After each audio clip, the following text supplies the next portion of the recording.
Welcome back to our channel, where we bring you the greatest African stories ever told. Today, we travel to West Africa, to the land of Ghana, where we meet one of the most famous tricksters in African folklore, Ananse the spider. Ananse is clever, mischievous, and always full of tricks. But did you know that without him, we might not even have stories to tell today?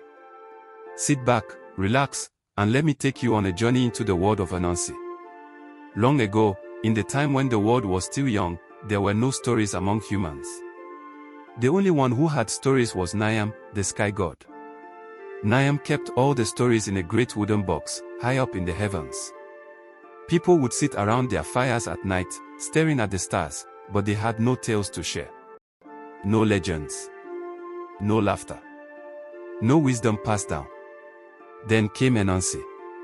Small, clever, and ambitious. Ananse dreamed of bringing stories to the people. But how could a tiny spider win stories from the mighty sky god? So one day, Ananse spun a golden thread and climbed up into the sky, until he reached Nyam's palace. "Great Nyam," Ananse said, bowing low, "I have come to buy the stories." The sky god laughed. "You? A tiny spider? These stories are priceless. If you want them, you must pay the price." "And what is the price?" asked Ananse. Nyam's eyes gleamed. "Bring me 3 impossible things. Onini the python, who is stronger than any beast. Osibo the leopard, who hunts with deadly power. The Maboro hornets, who sting without mercy. Bring me all 3, and the stories will be yours." The court roared with laughter. A spider, capture a python, a leopard, and hornets. Impossible. But Ananse only smiled. He had a plan.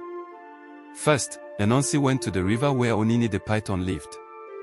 He pretended to argue with his wife. "My wife says you are not as long as a palm tree. But I believe you are longer." Onini raised his great head. "Of course I am longer than a palm tree. Bring one, and I will prove it." So Ananse laid a palm branch on the ground, and Onini stretched himself beside it. Said Ananse, "I cannot see properly. Let me tie you along the tree so you do not move."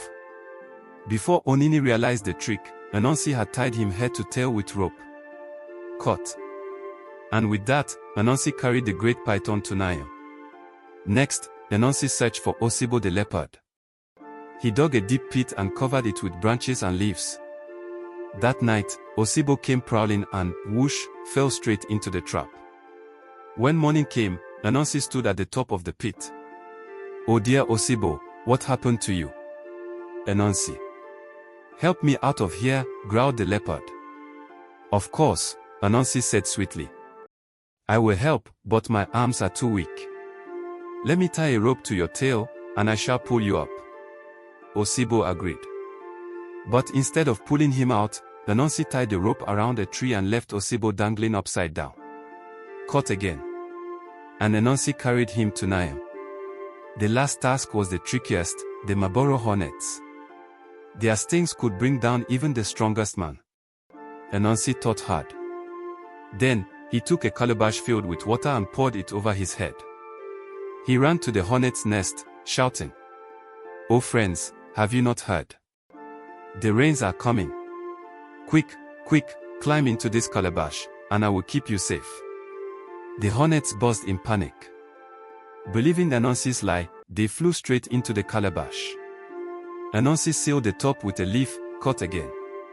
And he brought them to Nyam. When Nyam saw what Ananse had done, he was astonished. "You, a small spider, have done what even the greatest warriors could not. You have captured the python, the leopard, and the hornets. Truly, you are clever and brave. From this day, all stories shall belong to you and your children."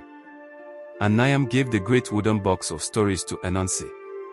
Ananse carried them down from the heavens and opened it among the people. From that moment, humans had tales to tell, stories of wisdom, laughter, love, and lessons for every generation. And that is how stories came to the world. Not through strength, not through wealth, but through cleverness, determination, and courage. The tale of Ananse teaches us that even the smallest among us can achieve great things. wit can defeat strength, and persistence can conquer the impossible. So the next time you sit by a fire, or listen to a story online, remember, it was Ananse the spider who first gave us the gift of storytelling. Thank you for joining me on this journey. If you enjoyed this story, don't forget to like, share, and subscribe for more African folktales. And tell me in the comments, which Ananse trick was your favorite. Until next time, keep the stories alive.